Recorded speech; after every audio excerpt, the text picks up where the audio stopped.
toute l'équipe médicale pour les préparer à cette dure épreuve. L'objectif de ce service était de prendre en compte la souffrance des patients en les soulageant par des soins palliatifs au lieu d'un acharnement thérapeutique. Ultime don d'humanité pour mieux les accompagner sereinement vers leur fin de vie.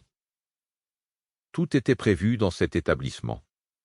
Chaque chambre était équipée d'un fauteuil de relaxation pour que les membres des familles désireuses de rester au chevet de leurs êtres chers puissent y dormir. Il y avait même une salle de repos dotée d'un canapé-lit. André humidifia délicatement les lèvres de sa femme dont le visage était creusé par le mal qui la rongeait. Son regard semblait si lointain, perdu dans l'immensité du néant, devant ce mystère de l'inconnu où elle devra seule pénétrer. Il posa sa tête sur la poitrine de la mourante et se mit à pleurer.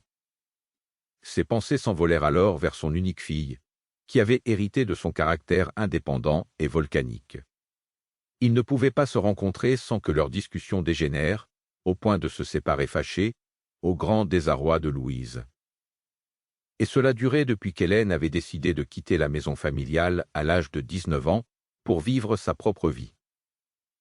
André avait eu du mal à supporter ce vide. Dans l'après-midi, sa fille s'était précipitée dans ses bras en fondant en larmes et lui avait murmuré « Papa, je t'aime ». Il l'avait serré fort pour retenir ce court instant de communion et d'amour, comme au temps où elle n'était qu'une toute petite fille, douce et insouciante. « J'ai vu le médecin », lui avait-elle murmuré. « C'est la fin. C'est affreux. » Elle s'était alors assise au chevet de sa pauvre mère pour lui dire « Je t'aime. Tu ne peux pas t'imaginer comme je regrette de n'avoir pas été plus présente auprès de toi. » Mais quelque chose d'étrange s'était alors produit. Louise, puisant ses dernières forces au plus profond de son âme, semblait lui dire quelque chose.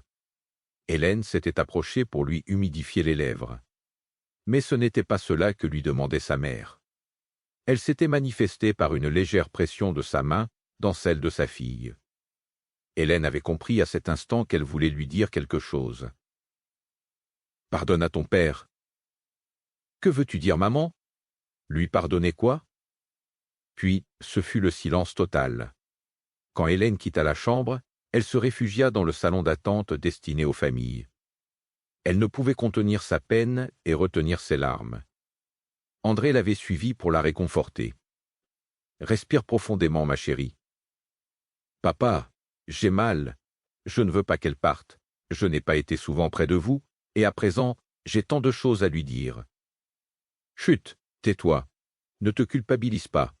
Tu nous aimes à ta façon, et nous n'en demandons pas plus. Tu vas maintenant rentrer chez toi pour te reposer. Je te préviendrai s'il se passe quelque chose. » En quittant l'hôpital, Hélène eut un étrange pressentiment. Soudain, un soubresaut de Louise fit sortir André de ses pensées. Il se leva d'un bond et lui murmura « Ma chérie, je suis là, n'aie pas peur. » Il l'enlaça pour la retenir inconsciemment contre la mort qui s'infiltrait sournoisement dans la chambre.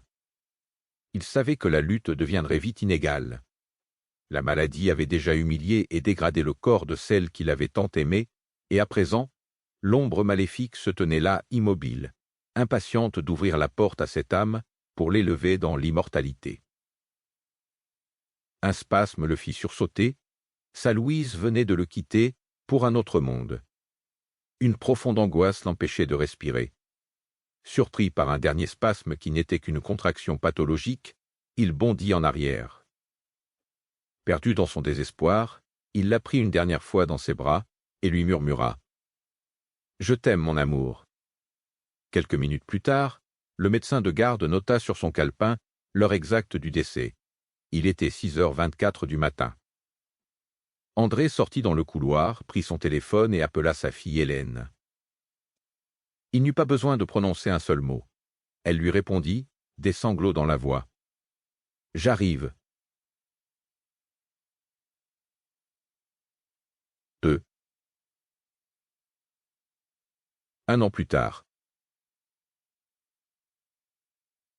André avait longuement hésité à accepter l'invitation de sa fille. Après plusieurs appels, elle l'avait finalement convaincu.